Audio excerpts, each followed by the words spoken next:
Hi friends, இன்றைக்கி எப்படி போணுச்சுட்டு பார்க்கலாமா? இன்றைக்கி டே பார்த்திங்கன்னா 6:30 கிட்ட ஸ்டார்ட் ஆனிச்சு. இன்றைக்கி ரொம்ப டே வந்து பிஸியாக போகும்ன்ட்டு நினைக்கிறேன். ஏன்னு பார்த்தீங்கன்னா இன்றைக்கி எங்கள் நாத்தனார் வீட்டிலேருந்து வீட்டுக்கு வரேன்னு சொல்லியிருக்காங்க. காலையிலே வந்து வரேன்னு சொல்லியிருந்தாங்க.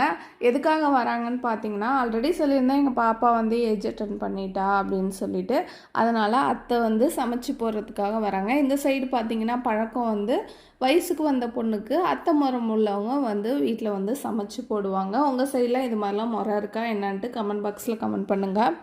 எங்கள் நாத்தனாரும் வந்துட்டாங்க. அதே மாதிரி பார்த்திங்கன்னா எங்கள் மாமியாரும் வந்திருந்தாங்க. இது வந்து எப்படி முறை வரும்னா, நாத்தனாரான்னு பார்த்தீங்கன்னா எங்கள் வீட்டுக்காரங்களோட பெரியம்மா பொண்ணு இவங்க. அந்த முறையில் எனக்கு நாத்தனாராக வரும்.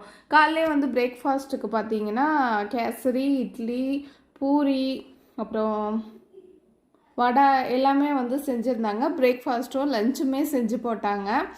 காலைல அப்படியே எல்லாம் சாப்பிட்டுட்டு கொஞ்ச நேரம் அப்படியே வந்து உட்காந்துட்டோம்.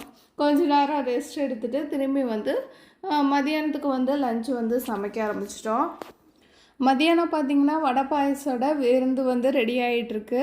வடை பாயாசம், 2 வகை தொட்டுக்க, சாம்பார் எல்லாமே வந்து ரெடி ஆகிட்டு இருக்குது. என்னென்ன ரெசிபின்ட்டு பார்க்கலாமா? அதனால் சுடு சுடு சாதம், அப்புறம் முருங்கைக்காய், மாங்காய், கேரட்லாம் போட்டு சாம்பார், அப்புறம் கொத்தவரங்காய் வறுவல், அப்புறம் பார்த்திங்கன்னா உருளைக்கிழங்கு வறுவல், ரசம், வடை, பாயாசம், அப்பளம் எல்லாமே ரெடியாக இருக்குது.